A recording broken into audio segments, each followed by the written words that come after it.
प्रिय छात्र एवं छात्राओं, मैं आपका हिंदी विषय का शिक्षक महेंद्र धाकड़ और आज हम पढ़ेंगे काव्य खंड का दूसरा अध्याय जिसका नाम है मेरे तो गिरधर गोपाल दूसरों ना कोई, पग घुंघरू बांधी मीरा नाची, और जिसकी कवियत्री हैं मीराबाई।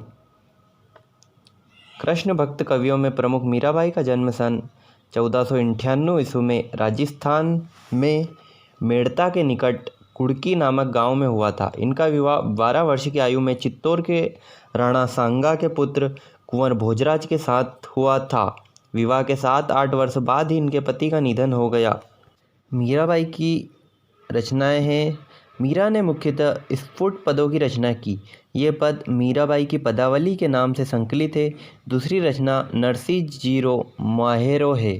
ऐसा कहा जाता है कि रणछोड़ दास जी की मंदिर की मूर्ति में वे समाहित हो गई।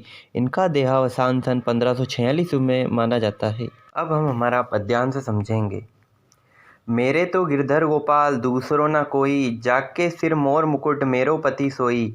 छांडी दई कुल की कानी कहाँ करी है कोई, संतन डिग बैठी बैठी लोक लाज खोई। अंशु वन जल सिंची सिंची प्रेम बेली बोई, अब त बेली फैली गई आनंद फल होई। दूध की मतनिया बड़े प्रेम से विलोई, दधी मथी घृत गड़ी लियो डारी दई छोई। भगत देखी राजी हुए जगत देखी रोई, दासी मीरा लाल गिरधर तारो सब मोहि। प्रस्तुत पंक्तियों में मीराबाई ने भगवान श्री कृष्ण को पति के रूप में मानकर उनसे अपने उद्धार की प्रार्थना की है। मेरे तो गिरधर गोपाल दूसरों ना कोई। मीराबाई कह रही है कि मेरे तो सिर्फ गिरधर गोपाल हैं, अर्थात कृष्ण ही मेरे लिए सब कुछ है। दूसरे से मुझे कोई मतलब नहीं है, या मेरा कोई संबंध नहीं है, या मुझे कोई वास्ता उनसे नहीं रखना है। जाके सिर मोर मुकुट मेरो पति सोई, जिसके सिर पर मोर का मुकुट है वही मेरा पति है। उनके लिए मैंने परिवार की मर्यादा भी त्याग दी है। अब मेरा कोई क्या कर सकता है, अर्थात मुझे किसी की परवाह नहीं है। मैं संतों के निकट बैठकर ज्ञान प्राप्त करती हूँ। मैंने लोक लाज भी खो दी है। अंशु वन जल सिंची सिंची प्रेम बेली बोई, मैंने अपने आंसुओं के जल से सींच सींच कर प्रेम की बेल बोई है। अब वह बेल फैल गई है और इस पर आनंद रूपी फल लगने लगे हैं। आगे मीराबाई कह रही है कि मैंने कृष्ण के रूप दूध को भक्ति रूपी मथानी से बड़े प्रेम से भिगोया है। मैंने दही से सार तत्व अर्थात घी को निकाल लिया और छाछ रूपी सारहीन अंश को छोड़ दिया है। अंत में वे प्रभु के भक्तों को देखकर बहुत प्रसन्न होती है और संसार के लोगों को मोह माया में लिप्त देखकर रोती है, अति दुखित होती है। वे स्वयं को गिरधर की दासी बताती है और अपने उद्धार के लिए श्री कृष्ण से प्रार्थना करती है। हमारा दूसरा पद्यांश है।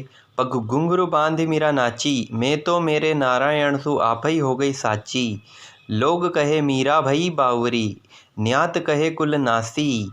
विष का प्याला राणा भेज्या पीवत मीरा हासी। मीरा के प्रभु गिरधर नागर सहज मिले अविनाशी। मीराबाई ने श्री कृष्ण के प्रति अपनी अनन्य भक्ति भावना व्यक्त करते हुए कहा है, पग घुंघरू बांधी मीरा नाची, मैं अपने पैरों में घुंघरू बांधकर श्री कृष्ण के समक्ष नाचने लगी हूँ।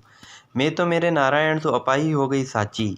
इस कार्य से यह बात स्पष्ट हो गई है कि मैं अपने कृष्ण की हूँ। इसके इस आचरण के कारण लोग उसे पागल कहते हैं। लोग समझ रहे हैं या कह रहे हैं कि मीरा तो पागल हो गई है। परिवार और बिरादरी वाले कहते हैं कि मीरा कुल का नाश करने वाली है। विष का प्याला राणा भेज्या पीवत मीरा हसी। मीरा विवाहित है और उसका इस प्रकार नृत्य करना कुल की मान मर्यादा के विरुद्ध है। कृष्ण के प्रति उसके प्रेम के कारण राणा ने उसे मारने के लिए विष का प्याला भेजा। उस प्याला को मीरा ने हंसते हुए पी लिया। अंत में मीरा कहती है कि उसके प्रभु गिरधर नागर है। मीरा को सहज ही उसके दर्शन सुलभ हो गए हैं। मीरा के प्रभु गिरधर नागर हैं और उन्हें उसके दर्शन हुए हैं, वह उसने उनको प्राप्त भी किया है। मीराबाई के लिए जहर भेजा गया था, उसका भी असर उन पर नहीं होता है। इस प्रकार प्रथम पद्यांश में मीरा ने कृष्ण के प्रति अपनी अनन्य भक्ति भावना व्यक्त की है। व्यर्थ के कार्यों में व्यस्त लोगों के प्रति उन्होंने दुख प्रकट किया है। वे कहती हैं कि मोर मुकुटधारी श्री कृष्ण ही उसके स्वामी हैं। कृष्ण भक्ति में उसने अपने कुल की मर्यादा को विस्मृत कर दिया है। संतों के पास बैठकर उसने लोक लाज खो दी है। आंसुओं से सींचकर अपने कृष्ण प्रेम रूपी बेल बोई है, अब इसमें आनंद के फल भी लगने लगे हैं।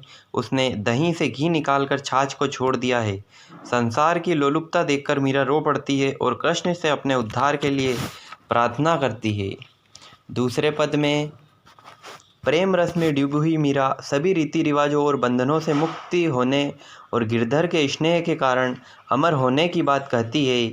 मीरा पैरों में घुंघरू बांधकर कृष्ण के सामने नृत्य करती है। लोग इस स्थिति पर उन्हें बावली अर्थात पागल कहते हैं तथा कुल के लोग कुलनाशिनी कहते हैं।